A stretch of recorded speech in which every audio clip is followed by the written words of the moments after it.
Hey guys, నేను మళ్ళీ మీ ముందుకు వచ్చేసాను అండర్ 90 సెకండ్ సెగ్మెంట్లో మీకు రీసెంట్గా జరిగిన కాంట్రవర్సీ గురించి ఎక్స్ప్లెయిన్ చేయడానికి. మీ అందరికీ తెలుసు, సన్ రైజర్స్ ఓనర్ ఎవరైతే ఉన్నారో కావ్య మారన్, ఆమె ఇంగ్లాండ్లో ది 100 అనే లీగ్లో పాకిస్తాన్ ప్లేయర్ అయిన అబ్రార్ని కొన్నది. దాని తర్వాత నుంచి ఫుల్ బ్యాక్లాష్ అయిపోయింది. అసలు ఎంతలా అయిపోయింది అంటే Travis Head, Abhishek Sharma class and jerseys ఏవైతే ఉన్నాయో మార్చేసి పాకిస్తాన్ జెర్సీ వేసి సన్ రైజర్స్ లోగోని సన్ రైజర్స్ పాకిస్తాన్ అని చెప్పేసి అని మార్చేసి చాలానే జరిగింది. సో దీని మీద 2 థింగ్స్ ఏంటి అంటే, ఫస్ట్ థింగ్, మన బీసీసీఐ వైస్ ప్రెసిడెంట్ అయిన రాజేష్ శుక్లా గారు దీని మీద కామెంట్ చేశారు. He clearly told that it has got nothing to do with Indian thing, ఈ పరిధిలోకి రాదు, మా డొమైన్లోకి రాదు అని చాలా క్లియర్గా ఆయన అయితే చెప్పడం జరిగింది.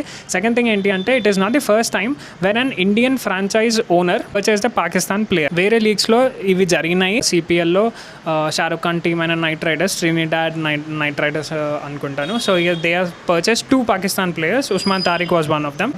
సిపిఎల్ దాటి కూడా వేరే లీగ్స్లో కూడా పాకిస్తాన్ ప్లేయర్స్ని ఆల్రెడీ వాళ్ళు పర్చేస్ చేశారనమాట. నేను కావాలి అంటే ఇక్కడ చాట్ వేస్తాను పైన. నేను ఎస్ఆర్ రైటా రాంగా అన్నదైతే నేనైతే ఇక్కడ ఏం కమెంట్ చేయదలుచుకోలేదు.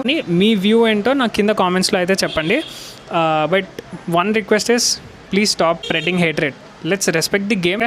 మరిన్ని ఇలాంటి అప్డేట్స్ కోసం ఛానల్ అయితే ఫాలో చేయండి and give me a big like and also comment చేస్తేనే కదా మన క్రికెటింగ్ కమ్యూనిటీ తెలిసేది. పెరగాలి కదా, చేసేయండి మరి.